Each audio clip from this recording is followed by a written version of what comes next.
Everest मसाला, दोस्तों नाम तो सुना ही होगा। क्या आपके घरों में भी एवरेस्ट मसाले का इस्तेमाल होता है? अगर होता है तो आपको ये वीडियो बड़े ध्यान से देखना चाहिए। इस वीडियो की एक एक लाइन को बड़े गौर से समझना चाहिए, क्योंकि एवरेस्ट मसाले का एक जो प्रोडक्ट है फिश करी मसाला, उसमें एक केमिकल के इस्तेमाल की बात सामने आई है जो कि इंसानी स्वरूप के लिए बिल्कुल भी ठीक नहीं है। आखिर ये पूरा माजरा क्या है, मैं आपको समझाता हूं। नमस्कार, मेरा नाम है आदित्य चौहान और आप देख रहे हैं मेडिकली स्पीकिंग। दोस्तों, सिंगापुर की सरकार ने एवरेस्ट मसाले के फिश करी मसाले पर बैन लगा दिया है। सिंगापुर फूड एजेंसी जो है उसका कहना यह है कि इस प्रोडक्ट में यानी फिश करी मसाले में एक केमिकल है एथिलीन ऑक्साइड, उसका जितना इस्तेमाल होना चाहिए उससे वो कहीं ज़्यादा इस्तेमाल हो रहा है। और अगर उसका सेवन यानी उस मसाले का सेवन लगातार करते हैं तो इससे इंसानी स्वरूप में कई बीमारियां हो सकती हैं, कैंसर हो सकते हैं और ये ठीक नहीं है। लिहाजा उस पर बैन लगा दिया गया है। हुआ यह है कि Hong Kong centre for food safety ने जब इस मसाले की जांच की तो उसमें एथिलीन ऑक्साइड का जो एक तय मानक के तहत जो इस्तेमाल होता है उससे कहीं ज़्यादा उन्होंने पाया। और उसके बाद जो सिंगापुर फूड एजेंसी है उन्होंने बाकायदा एक नोटिफिकेशन जारी कर दिया है और अपने यहाँ के नागरिकों से ये अपील की है कि आप एवरेस्ट मसाले का जो फिश करी मसाला है वो आप ना खाएं। जब ये मामला सामने आया तो यकीनी तौर पर इस पर एवरेस्ट मसाला कंपनी जो है वो भी सफाई देगी।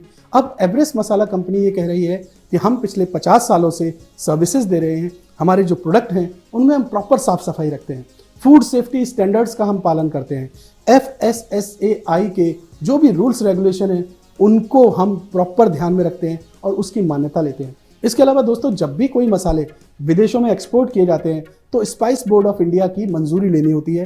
तो ये जो एवरेस्ट मसाला कंपनी है वो कह रही है कि हम स्पाइस बोर्ड ऑफ इंडिया की मंजूरी लेकर के, उनकी मोहर लगवा करके तब ये सारे प्रोडक्ट हम बाहर भेजते हैं। तो हम जितने भी फूड सेफ्टी स्टैंडर्ड्स हैं उनका प्रॉपर पालन कर रहे हैं। अब एक तरफ सिंगापुर की सरकार है जो आरोप लगा रही है, दूसरी तरफ एवरेस्ट मसाला कंपनी है जो अपनी सफाई दे रही है, तीसरी तरफ भारत सरकार का जो सेंट्रल कंज्यूमर प्रोटेक्शन अथॉरिटी है यानी केंद्रीय उपभोक्ता संरक्षण प्राधिकरण, उसने FSSAI को निर्देश दिया है कि इस मामले की जांच की जाए।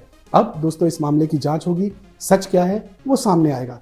लेकिन हमें यह समझना जरूरी है कि आखिर जो सिंगापुर की सरकार कह रही है कि इसमें एथिलीन ऑक्साइड पाया जाता है, ये एथिलीन ऑक्साइड है क्या और ये हमारे शरीर में अगर जाता है तो इससे हमें नुकसान क्या है। दोस्तों समझिए, एथिलीन ऑक्साइड एक तरीके का पेस्टिसाइड है। जब हम फसलें बोते हैं तो फसलों में कई तरीके कीटाणु लग जाते हैं, वो कीटाणु को किल करने के लिए हम फसलों पर पेस्टिसाइड का छिड़काव करते हैं। ये उसी तरीके का एक पेस्टिसाइड है जिसका इस्तेमाल कई तरीके के इक्विपमेंट्स में, कई तरीके के प्रोडक्ट्स में अलग अलग कंपनियां जो हैं वो स्टेरिलाइजेशन के लिए करती हैं। ये जो मसाले हैं इसमें साफ सफाई के लिए एथिलीन ऑक्साइड का इस्तेमाल किया जाता है, लेकिन ये एक तय मानक में होता है। अगर उससे ज़रूरत से ज़्यादा इसका इस्तेमाल हो जाएगा तो ये इंसानी शरीर के लिए बिल्कुल भी ठीक नहीं होगा।